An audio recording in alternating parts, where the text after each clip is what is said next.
Hi friends, how you doing? You good? I'm good too. Don't mind my wrist. I'm fine. Don't get into a tizzy. That's not what we're here for. Focus. Focus. Everybody here? Everybody focus? Okay, great. I am Dominique Lakes, and today DIY Barbie is back because we got another project that we're working on.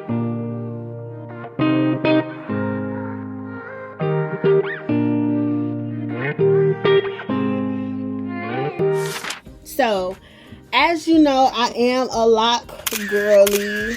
We love the locks around here. But there are times, there are seasons, and there are reasons why I don't want to do my hair. And when I don't want to do my hair and I still want to be cute, we got to figure something out. And I don't always want to retwist. Don't even have the mental capacity for all of that. The world is changing and so am I. So, what are we going to do? We are going to make some head wraps. I have always admired and loved the beautiful queens that wear the head wraps and they look all regal and all royal. We're about to tap into our royal energy. So we're going to make some head wraps. I got this fabric, as I did last time, from Walmart. Very cheap, very financial, very cutesy, very mindful, very demure. Let's get right into it. For all of my babes that are sewers, this is why it is very important to keep your scrap fabrics. You can separate them into large piles and then smaller piles because you never know what you could use for future projects. So out of this scrap box, I found two pieces that I'm going to use. The first is this t-shirt that I've never worn that's probably too small, but it don't mean we can't repurpose it and make it into a head wrap. And then from a previous project, I have this black sheer stretchy material. I actually have two panels of the same size, so I'm probably just gonna sew these together to make one long piece, which will be great. So we have two head wraps loaded. Let's see what else I can find, girl. And from Walmart, I have these three fabrics. This is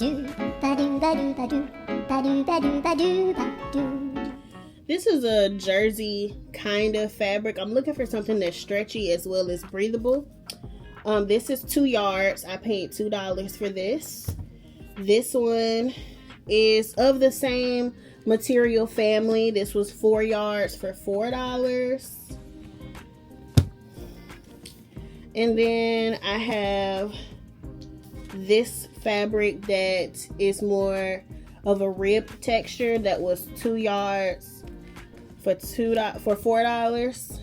One thing that I do not like about getting the fabrics from Walmart is not all of them tell you what kind of fabric it is.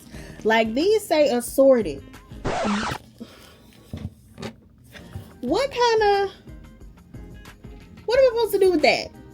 What am I supposed to do with that? But we have books for sewing that teaches you about different fabrics. I'm sure that we can get a swatch book from somewhere to compare different types of fabric. So even when it doesn't say what it is, you'll have some kind of reference. But that's for future Dominique Lakes problems. Present Dominique Lakes is going to take about 1 yard of each of these. And we're going to have some head wraps. So this is obviously more of an olive green color. This one, now I got a little stain. Let's see that. Let's see that little stain, girl. What is? I should have got something off for this. Anyway, we have this nude kind of beige cream, if you will, color, and then we have the more peachy cream, if that's even a thing. Ribbed texture. This one has a little less stretch than the other two, but we're gonna make it work. So I'm gonna take my measurements off of this scarf that I already have. I like the size of this scarf. It's a nice size scarf. So I'll probably take the measurements off this and probably make one side longer than the other just so that I have a little more to work with. But let's get started. Friend, this is one of the easiest DIY projects on the planet, because if you are buying your fabric directly from the store, you don't need to sew a single thing. Now, I am repurposing fabric, so you will need a tracing mat, you will need a rotary cutter and scissors, you need sewing clips, tape measure, pins, and a marking utensil. Now, because this is a t-shirt, it's pre-cut, pre-made fabric, so I need to maximize what I have. So I am only cutting the seams here. I'm doing the shoulder seams, basically the sleeves. I'm doing the side seams. I'm cutting directly under the neckline, and I will be cutting the hem at the bottom off later. Now, you need to use a rotary cutter with t-shirt fabrics or fabrics that you don't plan on sewing, because scissors leave a jagged edge and you need as clean of a finish as you can get. And my rotary cutter, I didn't press down hard enough, so I'm using the scissors to go back and snip those little pieces in between that did not get cut properly. And now we're going to flip the shirt over, and I am going to realign my front piece and my back piece, and I'll be using those sewing clips to hold the fabric, or fabric clips, hold the fabric in place. And I am going to cut directly under that logo. I separated the front and the back so that I don't mistakenly cut through my fabric, because the rotary cutter is sharp and the pressure points, you can mess up.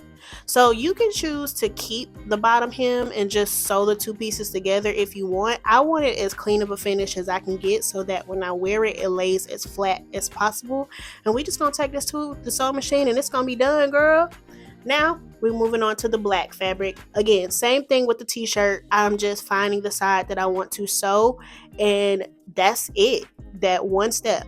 With the bigger pieces, I'm literally measuring it against my scarf and cutting the end. That's it. You don't even have to sew this. That's just the end. So when I take my fabrics that I did cut and I do need to sew to the sewing machine, I'm using a zigzag stitch, because zigzag stitch allows stretch in your fabric without popping the seams, and that's important while you're using scarves and the things of the like.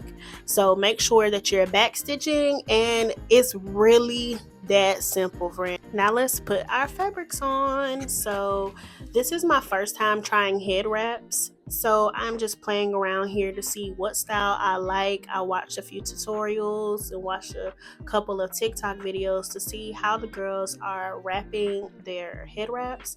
And just a word of caution, it doesn't matter how thin or how lightweight your fabric is. When you go to gather it, it does get a little thick and it does get a little heavy, but you just work with your fabrics and let your fabric lead you. This t-shirt fabric, it was short, so you can use this to make what they call pineapple ponytails, to make your ponytails higher. It's not like the other ones where you get a full head wrap, but that's just because it's pre-cut material. Something to expect when you are using materials that have already been fabricated into something else. This green one is my favorite. But yeah, girl, this is a super simple project. If you are going to the fabric store, all you have to do is ask them to cut 1 to 1/2 yards of the fabric and you are done. If you want a more clean finish on your hems or on your edges, just get some fabric glue or sew. Either way it go, it's a 1, 2, and done. Super simple. So these are all of my head wraps. Of course, there's a variety of different ways that you can wear them. I'm very happy with these projects, and I'm gonna get some more fabric so I can have even more, just because I think a head wrap is very beautiful. It's a great way to be protective with your hair. It's also a good way to be a little more cultured. A lot of pros, not a lot of cons. I like it, and I will see y'all in the next video.